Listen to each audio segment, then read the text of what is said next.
नमस्कार दोस्तों, तो स्वागत है आपका आज का हमारे इस वीडियो के अंदर। और गाइस, आज तक हमने बहुत सारे यूनिवर्सिटी रिलेटेड खूब सारे टिप्स और ट्रिक्स देखे और अब हम एक नए आगे के स्टेप पे चलते हैं, जहाँ पे हम लिटिल बिट एक छोटी सी शुरुआत करते हैं नॉर्थ साइड या फिर अपने किसी भी नर्सिंग ऑफिसर के लिए एग्जाम के लिए जितने भी छोटे मोटे इंपॉर्टेंट टॉपिक्स हैं जहाँ से क्वेश्चन आते हैं, और उन टॉपिक्स को इस तरीके से क्लियर करना कि भाई हम कहीं से भी पढ़े, चाहे हम फर्स्ट सेमेस्टर में हो चाहे हम फाइनल ईयर में हो, हम उन टॉपिक को समझ सकें और एक अलग से उसकी नोटबुक बना करके उनको पढ़ सकें।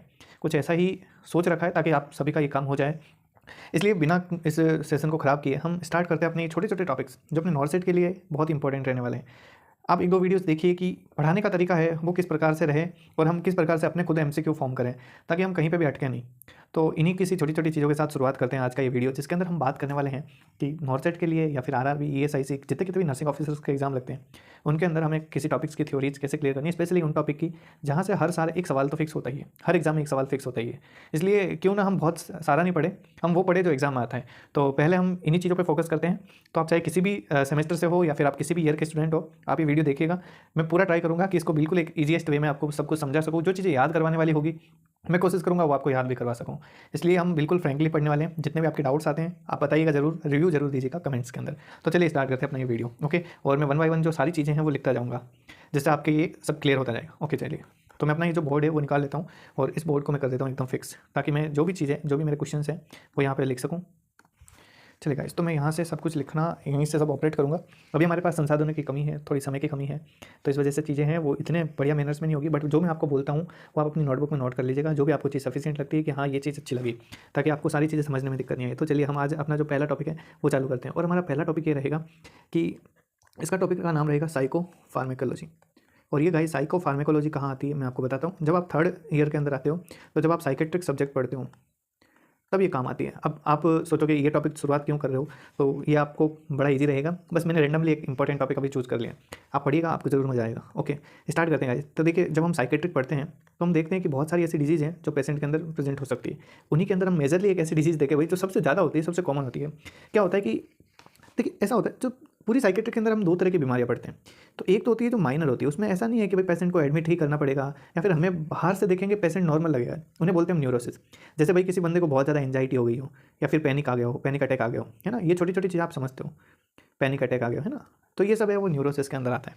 लेकिन वहीं पर ही पेशेंट को कुछ ऐसी बीमारी हो गई है, कुछ उसकी मेंटल हालत ऐसी हो गई है कि भाई वो रियलिटी में जी नहीं रहा, बिल्कुल ही देखा जाए तो अलग ही हो गया। यानी बोला जाए उसे खुद को नहीं पता है कि भाई मेरे साथ क्या हो रहा है, उसे बोलते हैं कि भाई उसकी इनसाइट है वो अपसेंट हो चुकी है।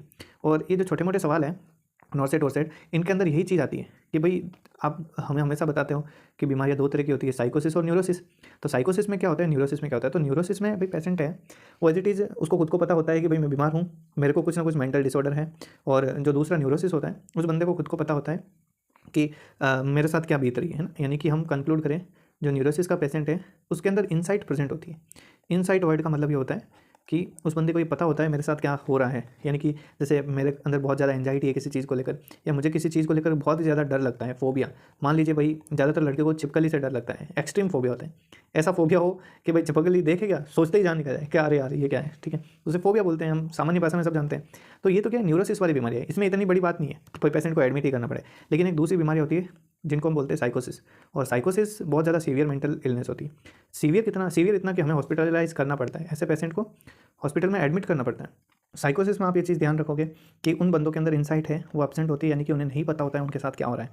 उन्हें हम, जो आप सामान्य भाषा में वो आप बोलते हो कि भाई ये तो पागल है, ये वो जो भी है, बट आप एज ए नर्स आपको उन्हें पेशेंट ट्रीट करना है। तो चलिए हम इन्हीं के बारे में बात करने वाले हैं और इन्हीं के बारे में हम दवाइयों के बारे में पढ़ेंगे, फार्माकोलॉजी के बारे में पढ़ेंगे कि कौन कौन सी दवाइयाँ हैं जो है। तो चलिए स्टार्ट करते हैं अपना ये टॉपिक, जिसका नाम होगा साइको फार्मेकोलॉजी। और इस साइको फार्मेकोलॉजी में जो दवाइयाँ आती है उनको हम धीरे धीरे पढ़ेंगे। और इसके अंदर गाइस, अब सबसे पहले हम एक चीज़ है जो क्वेश्चन जहाँ से बनते हैं वो देख लेते हैं। तो यहाँ पर आपका जो पहला क्वेश्चन है किसी भी एग्जाम के लिए वो ये होगा कि अगर आपको कोई पूछे साइकोसिस का फीचर क्या है, तो ऐसे बंदों में इनसाइट एब्सेंट होती है, ठीक है, अब एब्सेंट होती है। और न्यूरोसिस का बात करें तो उनके अंदर इनसाइट प्रेजेंट होती है। ओके, नेक्स्ट चलते हैं हम कि भाई आगे क्या है। तो मैं आपको कुछ ना कुछ दवाइयों के नाम बताता हूँ। अब एक छोटा सा एग्जांपल देता हूँ। कई बार आप तो देखिएगा कि कोई ऐसे गांव होते हैं जो जंगल से जुड़े हुए होते हैं, तो कई बार वहाँ पे क्या होता है, कोई शेर तेंदुआ आ जाता है, तो वन विभाग की टीम आती है और वहाँ पे वो शेर या तेंदुए के ट्रैंकुलाइज करती है। ट्रैंकुलाइज करने का मतलब बेहोश करती है या सुलाती है। इसी टाइप से हम यहाँ एक दवाई पढ़ेंगे जिसका नाम होगा ट्रैंकुलाइजर। Okay, tranquilliser. अब आप समझ गए होंगे ट्रैंकुलाइजर दवाई क्या काम करेगी। ऑब्वियस, हाँ, I know you get it कि ट्रैंकुलाइजर दवाई कहीं ना कहीं उसको सुलाने का काम करेगी, ठीक है। तो ये ट्रैंकुलाइजर दवाई होती है एंजियोलाइटिक। अब देखिए पूरी साइंस के अंदर आप कहीं पे भी ये लाइसिस वर्ड पढ़ोगे, लाइसिस वर्ड का मतलब ही होता है ब्रेक डाउन या किसी भी चीज़ को तोड़ना, ठीक है, किसी भी चीज़ को तोड़ना। तो एंजियोलाइटिक का मतलब होता है जो एंजाइटी को तोड़ती है या फिर जो एंजाइटी है उसको ख़त्म करती है, और ऐसी दवाइयों को क्या बोलते हैं, ट्रैंकुलाइजर, ठीक है। क्योंकि एंजाइटी होगी, एंजाइटी को खत्म करने का सीधा तरीका है आप पेशेंट को थोड़ी देर सुला दो, अपने आप एंजाइटी खत्म हो जाएगी, माइंड रिलैक्स हो जाएगा। तो इसलिए ऐसी दवाइयों को उपयोग में लेते हैं, तो उन्हें बोलते हैं tranquilliser. Okay guys, so next हम चलते हैं एक इसी ट्रैंकुलाइजर, TQ लिख देता हूँ। इनमें दो तरह की दवाई आती है, एक होती है मेजर ट्रैंकुलाइजर, और एक होती है माइनर ट्रैंकुलाइजर। अब मेजर और माइनर ट्रैंकुलाइजर किनको बोलते हैं वो हम देख लेते हैं। तो अगर कोई आपको ये पूछ ले कि भाई मेजर ट्रैंकुलाइजर कौन सी है, तो आप बोलोगे एंटी साइकोटिक दवाइयाँ। और अगर आपको कोई पूछ ले माइनर कौन सी है, तो आप बोलोगे एंजियोलाइटिक। अगर आपको कोई सिर्फ खाली ये पूछता है कि भाई ओनली ट्रैंकुलाइजर कौन सी है, तो भी आपका आंसर होना चाहिए एंजियोलाइटिक। यानी कि मैंने यहाँ पे आपके भाई सीधी सीधी बात करें तो आपके एग्जाम के 3 क्वेश्चंस बनते हैं, तीनों क्वेश्चंस का जवाब मैंने यहाँ पे दे दिया है। अगर आपको कोई भी पूछ ले आपके एग्जाम में कि माइनर ट्रैंकुलाइजर, माइनर TQ या फिर ओनली ट्रैंकुलाइजर TQL, ये किसको बोलते हैं, तो वो होगी एंजियोलाइटिक। ओके, एंड अगर आपको कोई पूछ ले कि मेजर ट्रैंकुलाइजर किसको बोलते हैं, तो वो होगी एंटी साइकोटिक। और अभी हम पूरा अच्छे से पढ़ेंगे, एंटी साइकोटिक वगैरह सब पढ़ेंगे, डोंट वरी, ठीक है, कुछ भी नहीं छूटेगा। अब एक दवाई आती है गाइस, एक होती है मूड इलेवेटर। मूड इलेवेटर का मतलब जो मूड को अच्छा करती है, और मूड इलेवेटर दवाइयों को ही हम बोलते हैं एंटी डिप्रेसेंट। अब आप देखो कि डिप्रेशन वाला आदमी होता है वो एकदम थका थका सा लगता है, क्या भाई ज़िंदगी से हार ही गया है, ठीक है। तो ऐसे पेशेंट के अंदर जो हम दवाइयाँ लेते हैं एंटी डिप्रेसेंट, इन दवाइयों को ही हम एक और नाम से भी बोलते हैं थाइमोलेप्टिक। इस थाइमोलेप्टिक वर्ड का मतलब ये होता है जो थकान दूर करें या मूड को बहुत ही बढ़िया कर दें। तो आप ये भी ध्यान रखिएगा, मूड इलेवेटर किसको बोलते हैं, एंटी डिप्रेसेंट को, या फिर थाइमोलेप्टिक दवाई किसको बोलते हैं, तो इन्हीं एंटी डिप्रेसेंट को बोलते हैं। ओके, अगर आपको गाइस एक आपने वर्ड पढ़ा होगा हिप्नोसिस, ये आपने फिल्मों में देखा होगा, और इन्हीं से एक दवाई बनती है जिसका नाम होता है हिप्नोटिक। हिप्नोटिक में क्या होता है, आपने बचपन में छोटे मोटे सीरियल देखे होंगे, एक पेंडुलम होता है, वो उसको किसी भी भाई जो विलन होता है या फिर कोई चुड़ैल होती है या फिर कोई तांत्रिक होती है, उसके सामने से घुमाती है और सामने वाला वश में आ जाता है ना, तो जस्ट लाइक वो वशीकरण वाला होता है ना, तो उसी से थोड़ा सा रिलेटेड है। हिप्नोसिस वर्ड का मतलब है कि भाई गहन निद्रा में सुला देना, और ऐसी दवाइयाँ जो नींद दिलाए उन्हें हिप्नोटिक बोलेंगे। तो ये क्या करेगी, अच्छी सी नींद दिलाएगी, यानी कि माइनर ट्रैंकुलाइजर का काम करेगी। और अपन ने पढ़ा है माइनर ट्रैंकुलाइजर किनको बोलते हैं, तो वो बोलते हैं एंजियोलाइटिक को। यानी कि अगर आपको थोड़ा बहुत समझ में आया, इन सबको मैं कंक्लूड करूं, तो अगर आपको कोई पूछ ले, हम एंजियोलाइटिक दवाइयाँ यहाँ पे पढ़ने वाले एक बार देख लेते हैं ना। देखिए, एक तो हमने एंजाइटी को यहाँ पे भगाया है, एंजाइटी को भगाने के लिए हमने कौन सी दवाइयाँ यूज़ ली है, वो है एंजियोलाइटिक। और एंजियोलाइटिक के हमने कितने नाम देखे हैं, तो गाइस पहला हमने नाम देखा है माइनर ट्रैंकुलाइजर, दूसरा हमने नाम देखा है ओनली ट्रैंकुलाइजर आ जाएगा तो भी हम उसे ही बोलेंगे, तीसरा हम बोलेंगे इनको हिप्नोटिक्स। यानी कि 3 क्वेश्चन यहाँ से कवर हो गए। ओके, देन अगर आपको कोई पूछ ले मूड इलेवेटर कौन सी दवाइयाँ हैं, तो आप बोलोगे जो भी डिप्रेशन को भगाती है वो सब मूड इलेवेटर है। डिप्रेशन को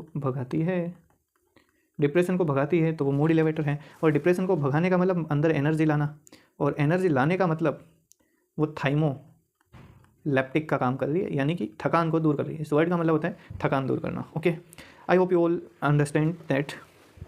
ओके, अगले पे चलते हैं। एक और मैंने यहीं पे आपको बताया कि एक मेजर ट्रैंकुलाइजर वर्ड है, वो क्या है, तो गाइस जितने कितने भी एंटी साइकोटिक दवाइयाँ आएगी उनको हम बोलेंगे मेजर ट्रैंकुलाइजर, ठीक है। तो तीसरा सवाल यहाँ पे भी बन जाता है। तो मैंने यहाँ पे आपका एक बहुत ही कन्फ्यूजिंग कंसर्न है वो क्लियर किया है ना, और यहाँ पे कन्फ्यूजन होता है, इसलिए आप ध्यान रखिएगा, major tranquilizer anti psychotic, minor tranquilizer anxiolytic, only tranquilizer anxiolytic, thymoleptic anti depressant को ही मूड इलेवेटर बोलेंगे, ठीक है। ये सब आप सीख गए होंगे। और एक यहाँ पे एक और वर्ड आएगा फिर, मूड स्टेबलाइजर। ओके, यहाँ पे हम लिख देते हैं मूड स्टेबलाइजर। और जब भी आपको कोई वर्ड पूछ ले मूड स्टेबलाइजर, अब मूड स्टेबल क्यों करना है, जब मूड बहुत ही ज़्यादा एक्सट्रीम लेवल का हो गया। एक्सट्रीम लेवल का मतलब वो इंसान अपने आप को बहुत ही बड़ी तोप समझने लग गया है, वो लोगों को नुकसान पहुंचाने लग गया है, उसमें बहुत ही ज़्यादा एनर्जी आ जाएगी। और ऐसा जो दिक्कत आती है वो आती है एक मेनिया के इंसान में।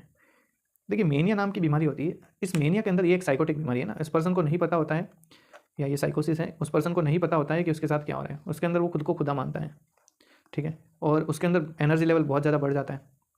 अब एनर्जी बढ़ तो रही है तो अच्छी बात है, लेकिन एनर्जी बढ़ी हुई है और वो कुछ अच्छा काम नहीं कर रहा। अच्छा काम मतलब कि एक तो होता है गोल ओरिएंटेड एक्टिविटी करना, एक होता है फालतू काम। तो वो फालतू काम ही कर रहा है, मेनिया वाला पेशेंट है, उसकी एनर्जी बढ़ी हुई, फालतू काम ही कर रहा है। ऐसे बंदों का हमें मूड स्टेबल करना पड़ेगा, ऐसे बंदों का मूड स्टेबल करना पड़ेगा। तो इसके लिए हम जो दवाई देते हैं उसको बोलते हैं या तो एंटी मतलब उल्टा, मैनिक मेनिया की जो विपरीत दवाई काम करे वो, या फिर जिसे हम और नाम से जानते हैं मूड स्टेबलाइजर।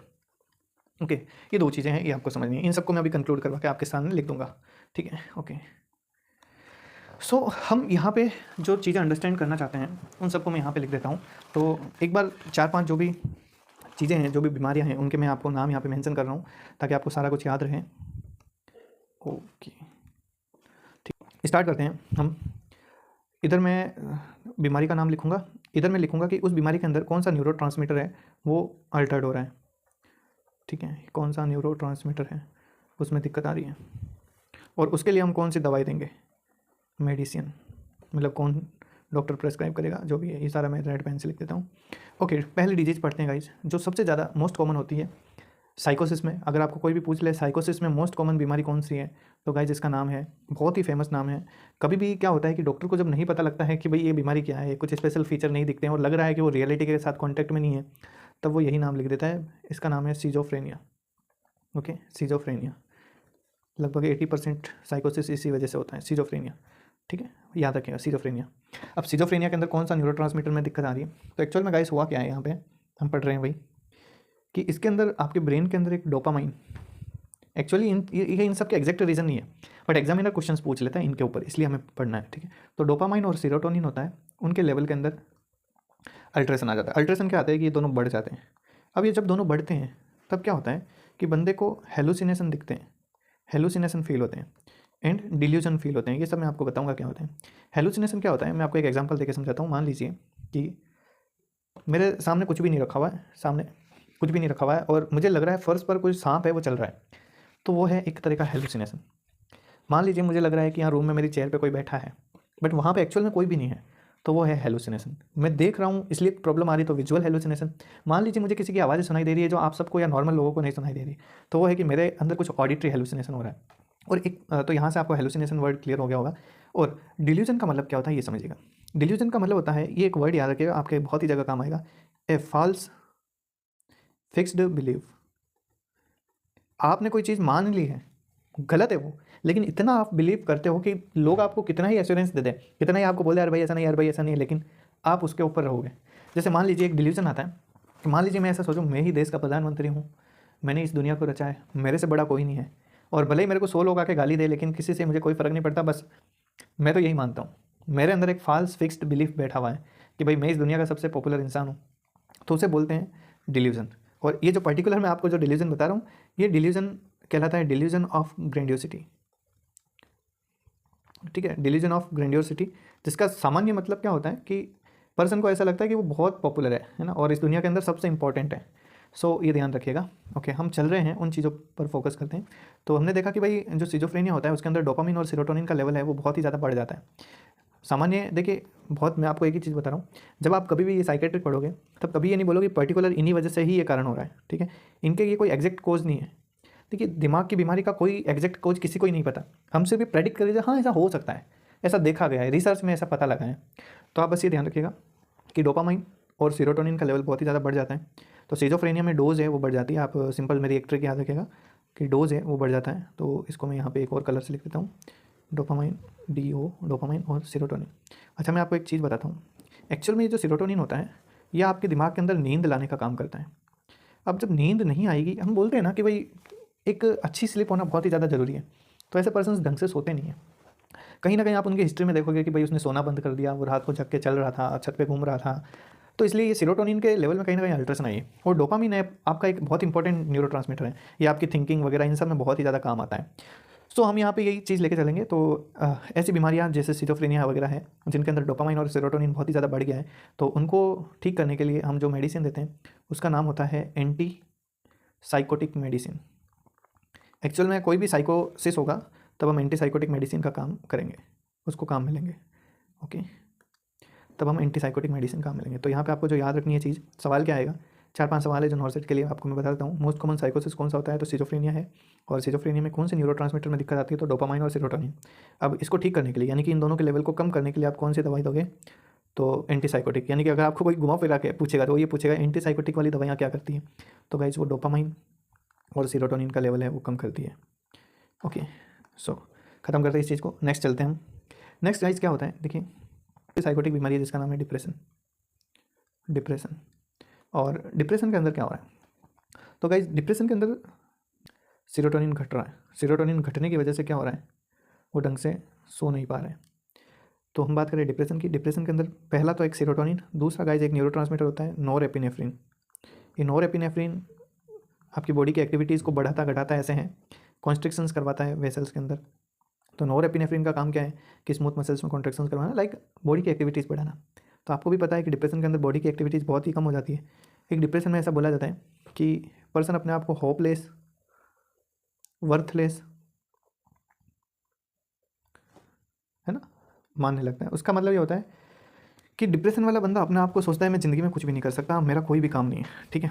तो ये डिप्रेशन के अंदर दो न्यूरोट्रांसमीटर का बहुत ही ज़्यादा इंपॉर्टेंट रोल होता है। सो आप ध्यान रखिएगा कि सेरोटोनिन और नॉरएपिनेफ्रिन दोनों लेवल कम हो जाते हैं। सेरोटोनिन कम होगा तो अच्छे से सोएगा नहीं, यानी कि ऐसे बंदे की नींद है वो उड़ जाती है, ढंग से सो नहीं पाता है, नींद उड़ जाती है और उसकी पूरी बॉडी की एक्टिविटीज़ है वो कम हो जाती है, पावर कम हो जाती है। इसलिए ये 3 चीज़ें बोली जाती है डिप्रेशन के बारे में, होपलेसनेस, वर्थलेसनेस एंड पावरलेसनेस। इन तीनों को ही एक ट्राइड का नाम दिया जाता है जिसको बोलते हैं बैक्स ट्राइड। ये डिप्रेशन का ट्राइड है। सो क्वेश्चन आता है बैक ट्राइड किस में दिखता है, तो डिप्रेशन के अंदर दिखता है। कौन कौन सी चीज़ें दिखती है, होपलेसनेस, वर्थलेसनेस, पावरलेसनेस। और कौन कौन से न्यूरोट्रांसमीटर में दिक्कत आती है, तो सेरोटोनिन और नॉरएपिनेफ्रिन। ओके, नेक्स्ट चलते हैं हम मेनिया के बारे में। अब मेनिया के अंदर क्या होता है, बंदे की एक्टिविटीज़ बहुत ज़्यादा बढ़ जाती है। अब बढ़ेगी, सोएगा भी नहीं, सोएगा नहीं तो आप सोचिए सेरोटोनिन कम होगा, देन नॉरएपिनेफ्रिन इतना ज़्यादा बढ़ जाता है, बहुत ही ज़्यादा, नॉरएपिनेफ्रिन बहुत ज़्यादा बढ़ जाता है। अब इससे क्या है कि वो बहुत ही ज़्यादा उसकी एक्टिविटी बढ़ जाएगी, साइकोमोटर एक्टिविटी बढ़ जाएगी और मूड हमेशा एक्टिविटी, और जो मूड है वो हमेशा एकदम हाई रहेगा। हाई लेवल मूड, हाई मतलब कि हमेशा वो फालतू की पर्पसलेस एक्टिविटी करता रहेगा। देखिए साइकोमोटर एक्टिविटी बढ़ना अच्छी बात है भाई, हम भी तो चाहते हैं हमारा आउटपुट बढ़े, हम ज़्यादा एक्टिव हो। लेकिन आप एक्टिव तो हो, लेकिन आप फालतू काम कर रहे हो जो किसी के काम का नहीं है, तो उन्हें बोलते हैं भाई पर्पसलेस एक्टिविटी। तो मेनिया वाला पेशेंट यही करता है, पर्पसलेस एक्टिविटी करता है जो किसी काम की नहीं है। अभी किसके वजह से हो रहा है, तो आपको तो ये 2 चीज़ें ध्यान रखनी है, सेरोटोनिन और नॉरएपिनेफ्रिन के लेवल में बदलाव आता है। सेरोटोनिन कम हो जाता है, नॉरएपिनेफ्रिन एकदम बढ़ जाता है। और यहाँ पे एक क्वेश्चन ध्यान रखेगा, आपको आगे मैं पढ़ाऊंगा इन्हीं दवाइयों के लिए। मेनिया के अंदर जो हम दवाई देते हैं उसका नाम होता है लिथियम, है ना। इस पर बहुत सारे क्वेश्चन आते हैं, वो हम आगे खूब डिस्कस करेंगे। ओके, सो मेरी तरफ से आप ये समझ गए होंगे। अब ये जो हमने गाइस 3 डिजीज़ पढ़ी है, कौन कौन सी आपको एक बार बता देता हूँ। पहले तो सिजोफ्रेनिया, और दूसरी हमने देखा डिप्रेशन, और तीसरा हमने देखा मेनिया। ये सब साइकोटिक बीमारियाँ होती है, साइकोसिस के अंदर आता है। और जो मेनिया और डिप्रेशन है, अगर ये दोनों साथ साथ हो तो इसको हम बोलते हैं BAD, बाइपोलर, ठीक है, बाइपोलर डिसऑर्डर्स। सो ये भी हम आगे पढ़ते जाएंगे। ओके, अब हमें इन सब की दवाइयाँ पढ़नी है, तो हम आगे इसकी फार्माकोलॉजी स्टार्ट करते हैं। एक बार एक चीज़ और बच गई है, 4th नंबर पे जो बीमारी आती है वो होती है एंजाइटी। एंजाइटी एक टाइप का गाइस न्यूरोसिस है। न्यूरोसिस का मतलब आप समझ रहे हो, ज़्यादा सीवियर नहीं है कि भाई आपको हॉस्पिटलाइज करना पड़े पेशेंट, ठीक है, पेशेंट तैयार हो जाए। और एंजाइटी को खत्म होने के लिए हम जो दवाई देते हैं वो होती है एंजियोलाइटिक्स। अब आप लोग बोलोगे सर हम हमारे अंदर भी एंजाइटी हो रही है कि भाई एग्जाम पास आ रहे हैं ये वो, ऐसा नहीं है। आपके अंदर एंजाइटी एक लेवल तक होना थेराप्यूटिक है, एक लेवल तक एंजाइटी होना सही है। लेकिन एंजाइटी इतनी है आप काम ही नहीं कर पा रहे, आप पढ़ ही नहीं पा रहे, आप अपने आप भाई डिप्रेशन में चले गए। ऐसे जो सिंपली आप एक वर्ड यूज़ करते हो डिप्रेशन, डिप्रेशन बहुत बड़ा वर्ड है, आपके अंदर क्या एक्सट्रीम लेवल की बस एंजाइटी, ठीक है, जिसे आप हैंडल नहीं कर पा रहे हो। सो इनके अंदर जो हम दवाएं देते हैं वो एंजियोलाइटिक्स देते हैं। अब ये एंजियोलाइटिक्स क्या है कि एक दिमाग के अंदर न्यूरोट्रांसमीटर होता है गाबा। अब एंजाइटी के अंदर क्या है कि गाबा का लेवल कम हो जाता है। अब गाबा का लेवल अगर बहुत ही ज़्यादा कम होगा तो एंजाइटी होगी, और अगर हमें गाबा का लेवल बढ़ाना है तो हमें दवाई देनी पड़ेगी एंजियोलाइटिक। जैसे हम एंजियोलाइटिक देंगे तो गाबा है वो बढ़ जाएगा, और गाबा बढ़ेगा तो एंजाइटी खत्म होगी। सो मेरी तरफ से ये न्यूरोट्रांसमीटर्स के बारे में आपको समझ में आ ही गया होगा कि किस बीमारी में कौन कौन से न्यूरोट्रांसमीटर्स है वो अल्टर होते हैं, और ये चीज़ आपको ध्यान रखनी है। सो इस टाइप से आपको आज थोड़ा ये बहुत समझ में आया होगा। अभी हमारे पास अब एंटीसाइकोटिक दवाइयाँ हैं, उनको पढ़ना है, उनको समझना है। और सबसे पहले मैं आपको बता देता हूँ इसमें हम कैसे पढ़ने वाले हैं। पहले हम एंटीसाइकोटिक पढ़ेंगे, और एक क्लास में एंटीसाइकोटिक, देन अगले में लिथियम स्पेशली पढ़ेंगे, देन हम एंटी डिप्रेसेंट दवाइयों के बारे में पढ़ लेंगे, और एंटी डिप्रेसेंट के बाद में एक एंजियोलाइटिक के बारे में पढ़ लेंगे। तो कम से कम हमारे 4-5 लेक्चर्स इसके अंदर जाएंगे। बट गारंटेड है कि जितने सवाल यहाँ से मैं बताऊँगा आपका 1 सवाल या 2 सवाल पक्के नॉर्सेट में आएंगे, या किसी भी आपके एग्जाम्स में ज़रूर आएंगे, और आपका क्लियर हो जाएगा। क्योंकि आप जब साइकेट्रिक पढ़ोगे तो आपको ये एक बहुत ही चैलेंजिंग टॉपिक लगेगा, ठीक है। इसलिए मैं इन सबको क्लियर कर देता हूँ। Okay guys, thank you so much for watching this video, और कंटिन्यू बने रहिए, हम और नए वीडियोज़ बनाते रहेंगे।